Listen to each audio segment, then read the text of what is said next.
আসসালামু আলাইকুম ওয়া রাহমাতুল্লাহি ওয়া বারাকাতুহু। আমি মোহাম্মদ রেজাল হালাদার আপনাদের সাথে আছি। প্রথমেই আসি, আলিশিত এক নাম বাংলাদেশের মানুষ জানে না এমন কেউ নেই, যার নাম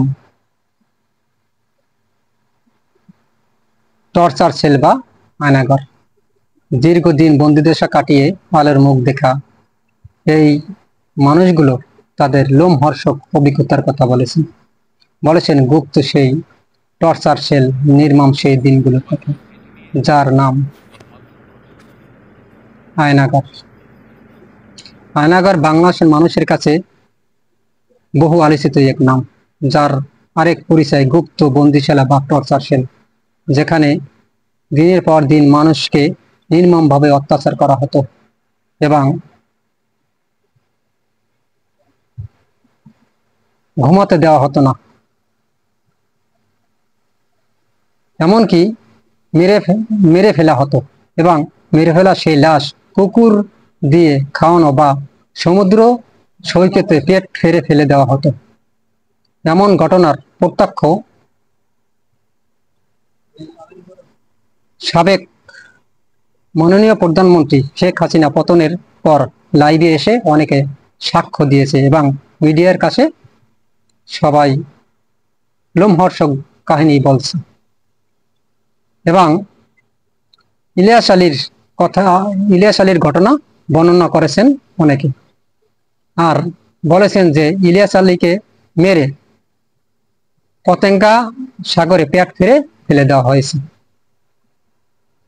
এবং এই আয়নাঘরে রাখা হতো সরকার বিরোধী কিংবা ভিন্ন মত পোষণকারীকে বা ব্যক্তিকে। আর এই সব জায়গা থেকে ডিবি কিংবা র্যাব ও আইন শৃঙ্খলা রক্ষাকারী বাহিনী পরিচয়ে সাদা পোশাকে তুলে নেওয়া হতো, মাথায় পিস্তল ঠেকিয়ে। আর হদিশ মিলত না। গুপ্ত বন্দিশালা বা আয়নাঘর সম্পর্কে জানার পরও ভয়ে কেউ মুখ খুলত না, এমনকি সংবাদও প্রচার করত না কোনো গণমাধ্যম। সেনাবাহিনীর অবসরপ্রাপ্ত লে কর্নেল জেনারেল হাসিরুর রহমান তাদের একজন। শুনুন তার মুখ থেকে। একবার তাকে গুম করা হয়েছে 2 বছর আগে এবং তাকে অনেক ভয়ভীতি দেখিয়েছে। বলছে যে এ কথা যদি কোনো মিডিয়ার কাছে কিংবা কাউকে বাহিরে বলা হয়, তাহলে তার মেয়েকে মেরে ফেলা হবে এবং তার পরিবারকে মেরে ফেলা হবে, এই হুমকি দিয়েছে এবং তাকেও মেরে ফেলার হুমকি দেওয়া হয়েছে। হুমকি দিয়ে তাকে বিভিন্ন শর্ত দিয়ে আবার ছেড়ে দেওয়া হয়। তখন সে ভয়ে আর কারো কাছে মুখ খুলেনি এবং কারো কাছে বলতেও পারেনি। 2 বছর পর আবারও তাকে গুম করা হয়। তিনি বলেন তাকে মনে হয় এইবার দ্বিতীয়বার গুম করলে আর কেউ ফিরতে পারে না, মনে হয় তাকে মেরে ফেলা হবে, এরকম ধারণা করা হয়েছে। এই এক ভয়াবহ লোমহর্ষক কাহিনী, যা ভূতের রাজ্যকেও হার মানাবে। এবং রাক্ষসী রাজার গল্প কেমন হয় জানি না, তবে বাস্তবে এমন বর্ণনা ঘটেছে বাংলাদেশের অনেক মানুষের জীবনে।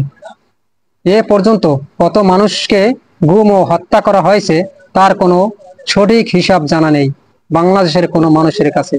তবে আনুমানিক গুম, হত্যা, হেফাজত, ছাত্র আন্দোলন বিরোধী দল দমন সহ এবং তাদের সরকার দলীয় কিংবা ভারত বিরোধী মতাবলম্বী আব্রাহার সহ লক্ষাধিক গুম ও নির্যাতন ও খুন করা হয়েছে, যা বাংলাদেশের এক ভয়ঙ্কর ও লজ্জাজনক ইতিহাস হয়ে থাকবে।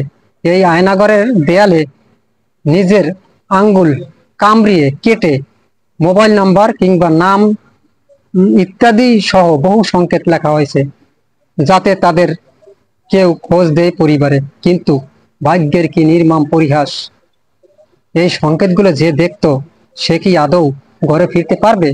প্রশ্ন জাতির কাছে। আবার আসবো ইনশাল্লাহ দ্বিতীয় কোনো পর্ব নিয়ে। আসসালামু আলাইকুম রহমতুল্লাহি ওয়া বারাকাতুহু।